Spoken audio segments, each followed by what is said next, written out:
plays. All right, we got UCF and Louisville. This is a good one. AAC versus ACC. Central Florida, 7-point road favorites. This total's been whacked already. Opened 66, and now we're seeing up to 70 with this total now in most spots. When you look at this game, of course, UCF with Gus Malzahn at the helm, and he's inherited, I think, a pretty good situation when you look at UCF coming into the year.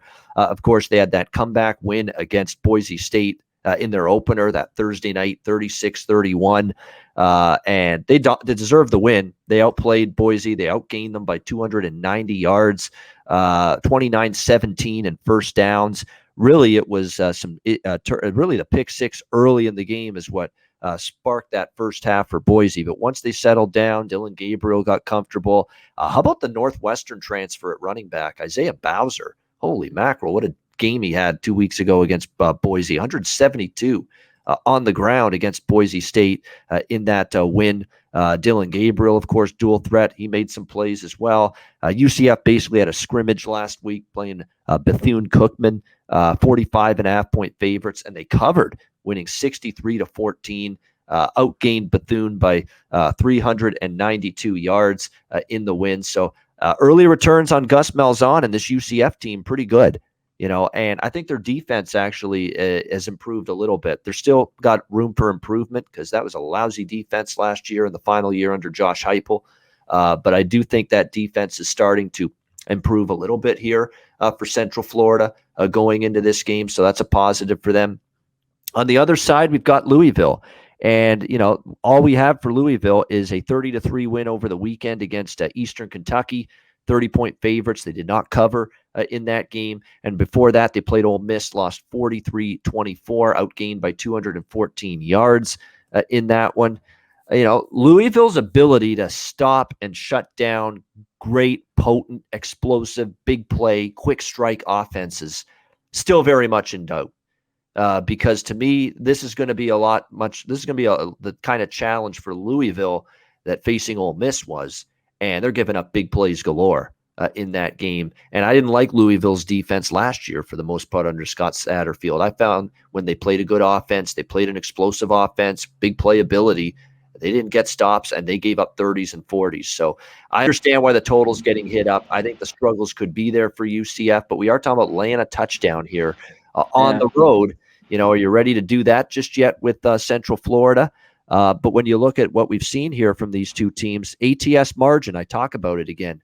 Louisville losing to the point spread by 13 points in their first two games. UCF is +3 to the point spread in their first two games combined. I don't trust Louisville enough to want to back them. Simple as that. If I'm on this game, it's the road favorite. It's UCF. Maybe a UCF team total over. That might be the safest bet. In case you're worried, maybe Malik Cunningham has a good game, although he's erratic and inconsistent to me for Louisville. But if you don't fully trust UCF's defense yet, even though I think it is improving, take that element out of it. We talk about this on the baseball show, closing time show all the time. When you don't trust your own team's pitcher, but you think your own lineup can hit their pitcher, bet the team total. And you don't have to worry about that. So the UCF team total over, I've got that circled in this game. And I know people are hammering the full game over, but we are talking 70 now. And if UCF's defense is improving like I think it is, then that might end up making this total just look a touch too high. I get the early movement, but it's getting really up there now at 70 in this game. Conor, Mac, what do you think with UCF Louisville? Yeah, 70 is getting up there. And this Louisville team just disappoints me. I can't back them. I would need a lot more than this here. I like Central Florida. If this, obviously it's 7. I think, I like it there. But if this is anything under the touchdown, I like UCF here. They've just struggled on the road laying points. It's just not been good for them. Even the past few years when they were great going on the road and laying points like this. But they're the better football team. That defense is still not very good. All you have is Cunningham, and that's about it. And he's erratic at times. So this is a game, the total, I'm not I think it's a little too high, but I only be with Central Florida here, laying the 7. And that's all I had here. Yeah, I mean, to me, and that's a great point by our friend Gabe Martinez in the chat. The Boise did have trouble running the football. You look at Boise, 26 rushes, 20 rushing yards. I mean, they had 10 attempts, 26 yards for Andrew Van Buren. Now, they did miss one of their better running backs was not playing in that game. There's no question in this one. So, to me, it's a situation where, that was a good run defense performance by Central Florida. And the one thing about Louisville, when they can't run it, and the run game is a big part of that offense under Scott Satterfield. Going back to when he was at App State, this was a run-oriented spread offense, not an air raid offense. The running game set up the pass, but the run game was the dominant unit. That was the dominant element of the offense, was running the football. That's the way it's been under Scott Satterfield. And Louisville is stronger running the football than I don't trust Cunningham as a pocket passer. No way. He's erratic. He's inconsistent when it comes to throwing the football. So if they can't run, and that UCF run defense is anything like it was against Boise 2 weeks ago on that Thursday night, then it could be difficult for Louisville to move the football at times in this game against UCF, which could end up making this point spread look small. Like if Louisville goes 3-and-out punt, they can't run the football, and their defense has to go back out on the field, and UCF still plays up-tempo, run-oriented spread under Malzahn, and they have success with Gabriel in that offense, then all of a sudden they could pull away and extend this margin late in the game. So the matchup indicates that maybe if things go well for UCF and that run defense plays well again, they could make -7 look small when it's all said and done. But just in the back of my mind, if the matchup plays out like I think it could, and UCF's run defense is indeed better, that's the path to success offensively for Louisville, running. They cannot throw it consistently. That's the worry if you're Satterfield going into this game, that you might be up against a UCF defense that actually could be pretty solid against the run this year if that Boise game is any indication. Grant, what do you think here? Good one here, UCF Louisville.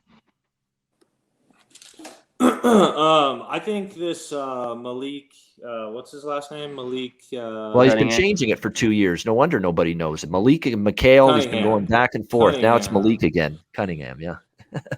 Yeah, so this kid, as you guys both said, he's super erratic, right? So that means he does have some good stuff that he brings to the table. It's not often, but the kid has surprised me. He surprised me a couple times last year.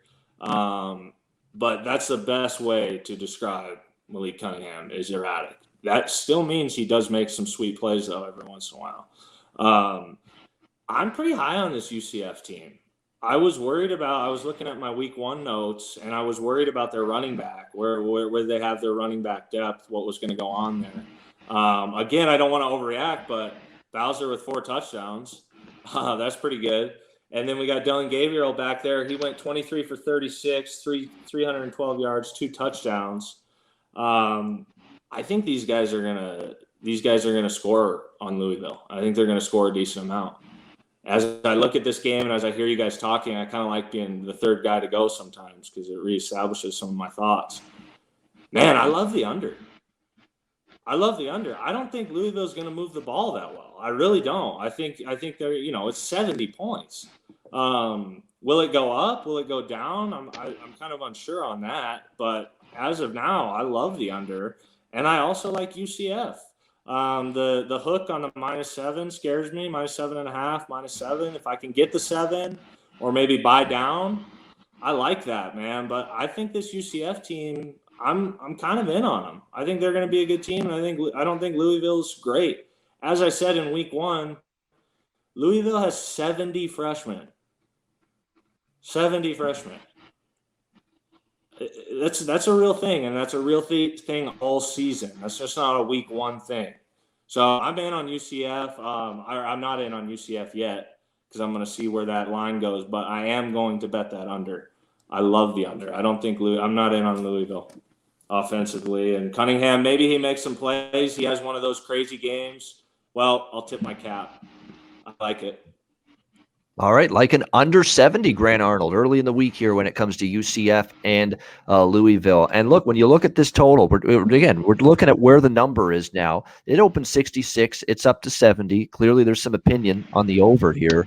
But the UCF Boise game, 67 points, 36-31, would have stayed under this number. Louisville against Ole Miss, 67 points, again, would have stayed under this number. That's the danger when you're talking totals in the 70s. You need a clean ride. You need crisp offensive execution. You need good red zone efficiency. You can't have teams turning the ball over left and right. That's going to hurt you betting an over at this number. You need all of that to go in your favor now when you're talking a total at 70, in this UCF Louisville game. So that's where you run into trouble. Like, it's just a number that could be an issue here where it's just set a little bit too high, especially if we think Louisville is going to have some offensive struggles. Interesting game, though, there Friday night.